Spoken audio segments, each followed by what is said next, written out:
Alrighty, ladies and gentlemen. It's time for us to have a bit of a conversation about the second half of version 3.5, because you're probably asking a lot of the same questions that I think a lot of players are right now since the second half has just released. Where's the story? Where's the events? And probably this is the most important thing of all. Why is everything time-gated so much? Because if you just go ahead, you take a look at, well, what's been added, these are the two new events that this patch actually has. Virtual Crisis, which is probably one of the main game modes people have been looking forward to, and one of the big shining cornerstones of the patch.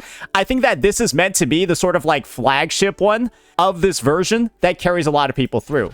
Not really, you know, a lot better, I think, than Lament Recon Solaris Soldier, where we, you know, I think a lot of people really don't like this one, right?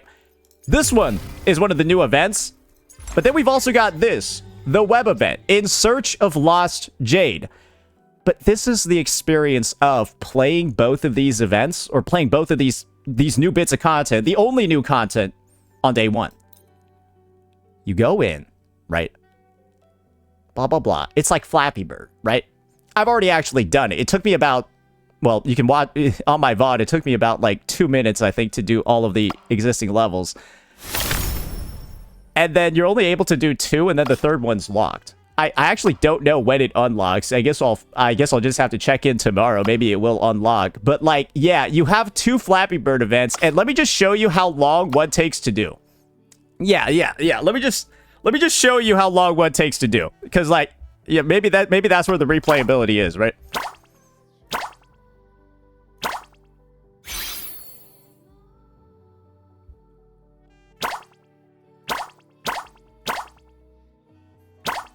I almost died there. Hey, maybe I'm too... That's it. So those were the 2 levels you had. I think the first one was shorter. But, like, that's the web event over there. So, like, that's done and over with. What about Virtual Crisis? You go in, right? Obviously, right? You can see here I haven't done anything yet. So that's a fair point of critique. But there's only 2 levels available on this side, and there's so much more left to be unlocked, and then, like, the full thing is unlocked in, like, 3 days. And then on the Disaster Trials side, right, which is where people are actually, you know, really testing their teams and pushing their team compositions, and this is where the replayability is, you've got 1 unlocked every day, and there's going to be 4 of them. So you can probably see what's going on over here. A lot of this content in the second half of the update is effectively being like drip fed to you as a player. And I think this is the realization a lot of people are having. That's probably because there's no story in the second half of this update. And I think that's where a lot of people are getting kind of like caught up and confused. Because this is an update and this is a patch where it feels like there should have been a second half story. Because, well, who's on banner right now? We've got none other than Soy Soy, Yang Yang's sister, blah, blah, blah, all of that. But it's pretty much, we're going nowhere since the first week of the update when it comes to, like, the overarching stuff. When you combine that with the fact that we haven't actually gotten any new events, that if we didn't have a story for Soy Soy, why don't we have, like, an event with her? Maybe we, like, go on, like, a Commerce Guild adventure and start, like, some trade deals in Zhuangfang, right? And then, like, she's, like, the coordinator of that event, and then, I don't know, there's, like, something going... You get what I'm talking about, right?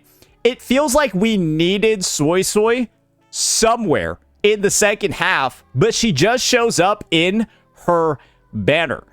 And then the end result is that we have, like, kind of like these 2 events over here that...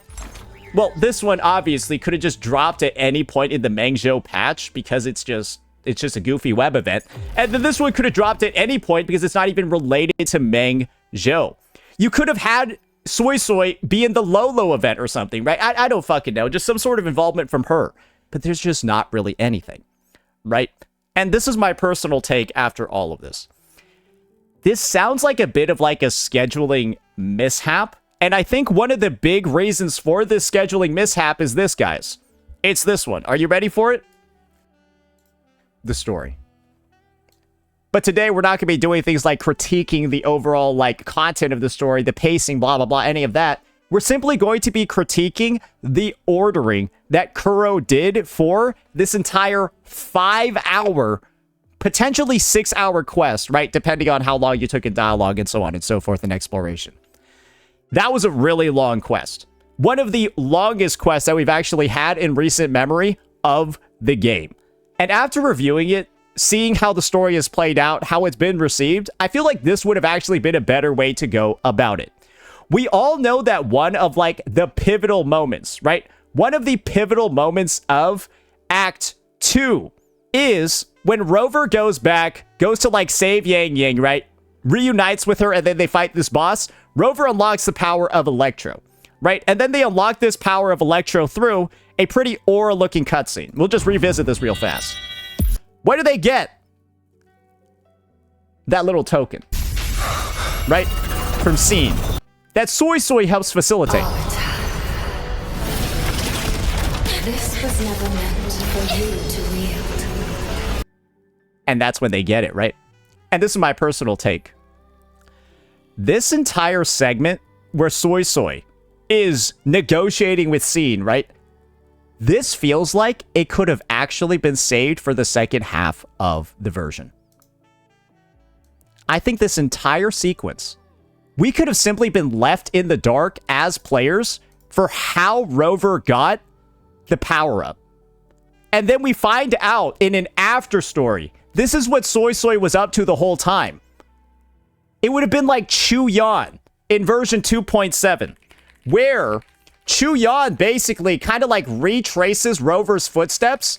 You all remember this quest, where Chu Yan basically just spends only about an hour going back, talking to, and retracing the events of the entire 2.0. Oh, yeah, like this sequence over here is very cool, right? Where he's like almost like Batman, getting like the additional stories, filling in the plot holes, right? Of what was going on over here. Kind of like how he's talking to Fenrico, right? And like Geshelin and all of this stuff. This could have easily been like the whole Soy Soy conversation with Scene in this part of the update. And then, right, we're kind of like left on a bit of a cliffhanger if this is saved for later. How did Rover get this? What is that? Why did they transform? Who caused this, right? And then it's a bit of a mystery for players, leaves them hooked on the story, and then has them diving into the second half of the quest, right? Later on. And I think that would have landed, potentially, a lot better just in terms of, like, story handling, the content in this update, and then, of course, giving players what I feel like they want right now, which is more Soy Soy. Because this is the thing. You didn't necessarily need to have this much Soy Soy in the main quest because it wasn't her banner yet. Remember, the first banner of this update was Yang Yang Zhuan Ling, and we got plenty of time with her. And Soy Soy did make some noticeable appearances, but her appearances, at least in the beginning of the story, right? And, of course, in the early parts of Act 2, where, you know, she's having, like, the conversation with Yang Yang and everything, right? We really like this conversation. That would have been perfect for a second half character in the first half of the quest.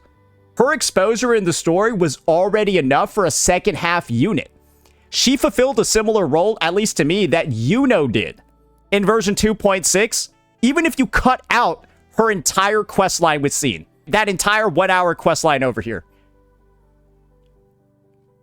And personally, you maybe even could have put her interactions with Jing Ran as well in the second half. It's like, this bitch isn't even coming out until 3.6, the next update anyways. So that probably could have been woven in to increase the playtime in the second half too. And what would that have resulted in? An hour less, maybe so, on the first half of the patch story-wise, which probably would have helped because this is a very long story patch. Again, like I said before, one of the longest ones in the game. And then this entire sequence over here, we build up the hype for Scene. We see Soy Soy's negotiating skills and her expertise. Boom. Perfectly there, just in time for her banner. And then if that occurs, I feel like we don't have nearly as much time gating, right? On some of the main key events of this patch. For a simple reason. People are going in, they're getting themselves at least day one, right? Diving into the story, and then we can lessen, right, that need for players to keep coming back and stuff with the time gating in other areas of the update. Because what's kind of obvious over here? There's not a lot in the second half of the patch. And in a day, or even today, right? Now that, well, effectively, this is what I could say. You could comfortably clear everything on here, right? The web event within like a minute. And then Virtual Crisis, depending on how far you're going and how bad you are at the game, it could take you a long time, or it could take you not very much time at all. And I guess the thing is, as a second half, I don't think this is going to be one of the more dead second halves ever because we have some more events coming and Virtual Crisis is a very good game mode. But in terms of like the day one patch experience, I feel like it's a bit rough. I don't think the second half as a whole is bad, but I think the day one might be the worst day one we've had ever. Because there's not particularly that much to do and everything is so heavily time gated. And if the story, like I said before, if there was a story for us to play, and looking back on the entire experience, I personally think that this delay over here, moving this to the second half, maybe it'll be a lesson for like future stories, future storytelling.